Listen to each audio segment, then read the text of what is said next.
ಪತ್ರಿಕೆಯಲ್ಲೂ ಬಂದಿದೆ, ನೀವು ನೋಡ್ತೀರಾ ಅಂತ ತಿಳ್ಕೊಂಡಿದ್ದೀನಿ. ಪತ್ರಿಕೆ ಬಂದಿದೆ. 250 ಔಷಧಿಗಳು ನೋ ಸ್ಟಾಕ್. ಯಾಕೆ ಕಾರಣ ಅಂದ್ರೆ ಟೆಂಡರ್ ವಿಳಂಬದಿಂದ ಅಂತ. ಟೆಂಡರ್ ನೋ ಸ್ಟಾಕ್ ಅಂತ ಅಲ್ಲ, ಅವರೇ ಸ್ಥಳೀಯವಾಗಿ ತಗೊಳ್ಳೋದು ನಾವು ಬಿಟ್ಟಿದ್ದೀವಿ. ನಮಗೆ ಬರ್ತಾ ಇಲ್ಲ, ಸಮಸ್ಯೆ ಆಗ್ತಾ ಇರೋದು ಅಂತ ಸಮಸ್ಯೆ ಇದೆ. ಹೌದು, ಅದು ಇವತ್ತು 75% ನಾವು ಮಾಡಿದಿರಿ ಅಂತ ಹೇಳ್ತಿದ್ದೀರಾ. ಟೆಂಡರ್ ವಿಳಂಬದಿಂದ ಇಷ್ಟಾಗಿದೆ ಅನ್ನೋದು ಯಾಕೆ ಇವತ್ತು ನಮ್ಮ ಆಸ್ಪತ್ರೆಗೆ ಹೋಗಿ ನೋಡಿ, ಪ್ರತಿಯೊಂದು ಫಾರ್ಮಸಿಯಲ್ಲೂ ಕೂಡ ಪೂರ್ತಿಯಾದಂತಹ ಔಷಧಿಗಳು ಇರ್ತದೆ. ತಾವು ಕೇಳಿದ್ರಿ, ನಾನು ತಪ್ಪು ಮಾಹಿತಿ ಕೊಡ್ತಾ ಇಲ್ಲ. ರೈಸ್ ಮಾಡಿಲ್ಲ ಅಂತ ಸ್ಪೀಕರ್ ಕೊಡಪ್ಪ, ರೈಸ್ ಮಾಡಿರೋ ಲಿಸ್ಟ್ ನೋಡಿ, ಅವ್ರಿಗೂ ಕೊಡಪ್ಪ.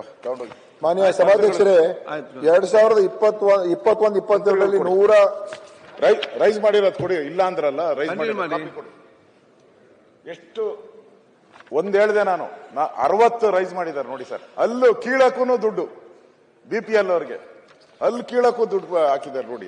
ಚೆಕ್ ಮಾಡಿ, ನಮ್ಮ ಅಧಿಕಾರಿಗಳಿಗೆ ಚೆಕ್ ಮಾಡಿ ಕೇಳ್ತೀನಿ ನೋಡಿ, ಯಾಕಂದ್ರೆ ಇದು ಆಯ್ತು. ಮತ್ತೆ ನೋಡ್ಬೋದು ಈಗ ಒಂದೇ ಅದೇ ನಾನು ಹೇಳಿದ್, ಇದು KC ಜನರಲ್ ಆಸ್ಪತ್ರೆ, ಜಯನಗರ ಆಸ್ಪತ್ರೆ ಅಲ್ಲ. ನಾನು ಆಗ್ಲೇ ಹೇಳಿದೆ, KC ಜನರಲ್ ಆಸ್ಪತ್ರೆ ಒಂದರಲ್ಲಿ ಮಾತ್ರ ನಾವು ಮಾಡಿದೀವಿ, ಉಳಿದ ಇಡೀ ರಾಜ್ಯದ ಎಲ್ಲೂ ಕೂಡ ಮಾಡಿಲ್ಲ ಅಂತ ನಾನು ನಿಮ್ಗೆ ಕಳ್ಸಿಕೊಡ್ತೀನಿ. ನಾನು ಜಯನಗರದ ನಾನೇ ಹೋಗಿದ್ದೀನಿ, ಅಲ್ಲಿ ಜಯನಗರ ನಾವಂತೂ ಮಾಡಿಲ್ಲ. ನಾನು ಸುಳ್ಳು ಹೇಳೋದು ಸಾಧ್ಯ ಇಲ್ಲ, ನಾನು ಸುಳ್ಳು ಹೇಳೋದು ಸಾಧ್ಯ ಇಲ್ಲ, ಒಪ್ಕೊಂಡಿದ್ದಾರೆ. ನಾನು ಕೂಡ ಮಾಡಿಲ್ಲ. ಅಲ್ಲಿಯ ಸ್ಥಳೀಯ ಸಮಿತಿ ಮಾಡಿದ್ರೆ ಇಲ್ಲ ಗೊತ್ತಿಲ್ಲ. KC ಜನರಲ್ ಆಸ್ಪತ್ರೆ ನೀವು ಪ್ರತಿನಿಧಿಸತಕ್ಕಂತ ನಾವು ಮಾಡಿದ್ದೀವಿ, MLA ಅಲ್ಲಿ ಅಲ್ಲೇ ರೈಸ್ ಮಾಡಿದ್ದೀರಾ. ನಾವು ಅದನ್ನ ಮಾಡಿ ಮುಂದೆ ಇದನ್ನ ಯಾವ ರೀತಿ ಮಾಡ್ಕೋಬೇಕು, ಇಡೀ ರಾಜ್ಯಕ್ಕೆ ಯಾವ ರೀತಿ ತರಬೇಕು, ಅದ್ರ ಬಗ್ಗೆ ನಾವು ಮುಂದೆ ಮಾಡ್ತೀವಿ. ಅದಕ್ಕೆ ನಾವು ಒಂದೇ ಆಸ್ಪತ್ರೆಯಲ್ಲಿ ನಾವು ಅಧಿಕೃತವಾಗಿ ಮಾಡಿರುವಂತದ್ದು ನಾನೇ ಹೇಳಿದ್ದೀನಿ.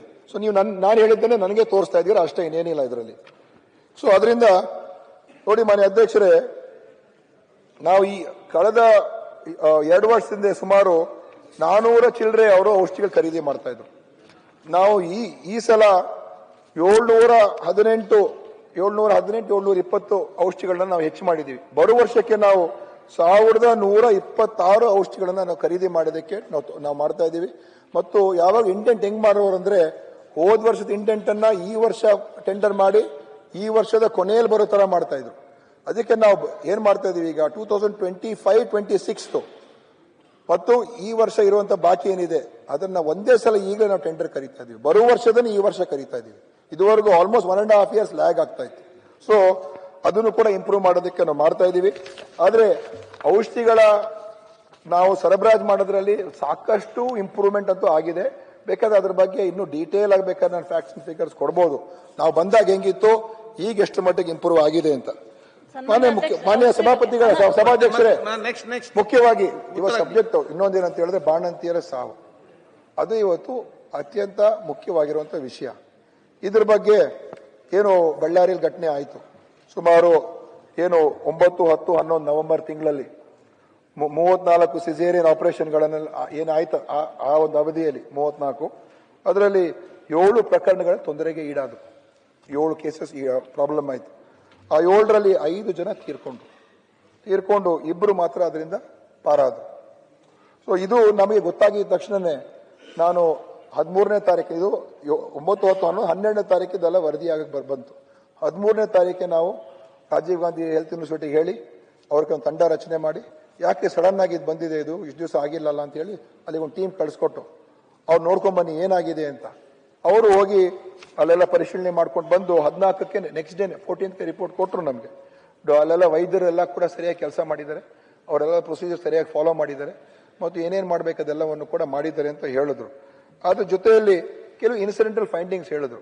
ಒಂದೇನಂತ ಹೇಳಿದ್ರೆ, ಆ ರಿಂಗರ್ ಲ್ಯಾಕ್ಟೇಟ್ ಏನ್ ಬ್ಯಾಚ್ ಇದೆ ಅದು 9ನೇ ತಾರೀಕು ಆಸ್ಪತ್ರೆಗೆ ಬಂದಿರುವಂತ ಬ್ಯಾಚ್, ಅದು 9th.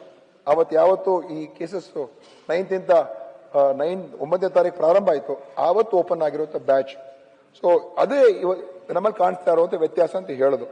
ಆಮೇಲೆ ನಾವು ಅದನ್ನ ಆ ಬ್ಯಾಚ್ ಗಳನ್ನ ನಾವು ಟೆಸ್ಟಿಂಗ್ ಮಾಡೋದಕ್ಕೆ, ಯಾಕಂದ್ರೆ ಟೆಸ್ಟ್ ಮಾಡಿಸೋದಕ್ಕೆ ಸಮಯ ಬೇಕಾಗ್ತದೆ, ಅದನ್ನು ಕಳಿಸ್ಕೊಟ್ರು.